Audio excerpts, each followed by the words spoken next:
Hi, I'm Jennifer, and I'm so happy you're here because today we're going to be making a very special, very delicious cake. This cake also qualifies in the Weight Watcher category, so if that's what you're doing, that plan, then this cake is for you. Let me show you how easy it is with only 3 ingredients. I can't wait to put it together.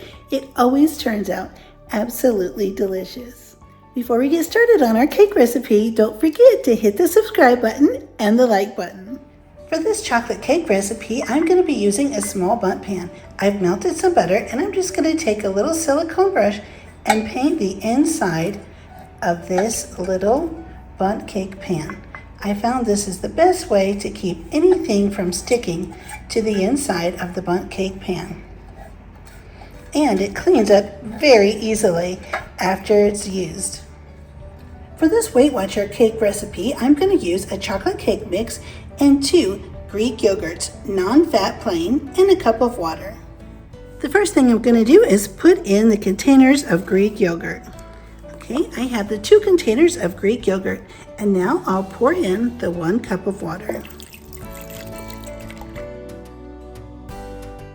Now we'll pour in the cake mix.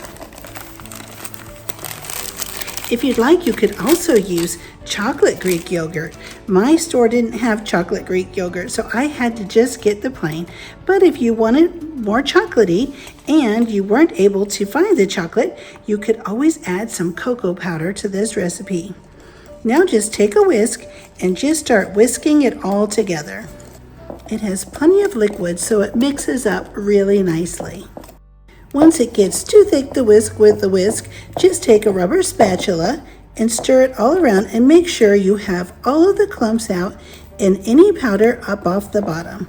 I can see ours is just fine and ready to put in the little Bundt pan.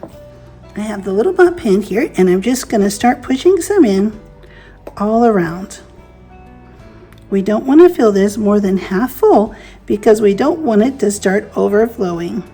And just turn the little Bundt pan around and just keep adding more. If you have extra cake mix, you can put it in some muffin cups or in a loaf pan or just a little small round cake pan.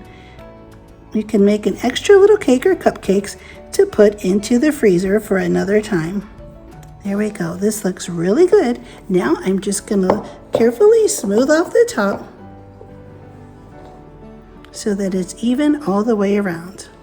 If you get a little extra on the edge, that's okay. It won't hurt anything. Okay, there we go. Now I'm going to get this to the oven at 350.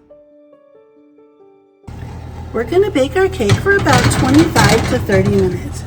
We'll check it, and when a toothpick comes out and it's clean, we know our cake will be done. And here's the chocolate cake right out of the oven. It smells magnificent. We'll let it cool before removing it from the pan.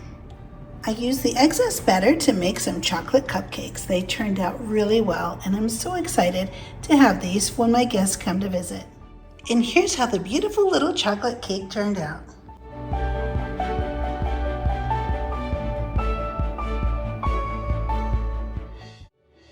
I am so glad you're here today to put this wonderful, easy cake recipe together. I'm so happy with how it looks. It just looks absolutely gorgeous, and it tastes good as well. I'll be so happy if you subscribe and hit the like button if you haven't already, and I'll see you next time.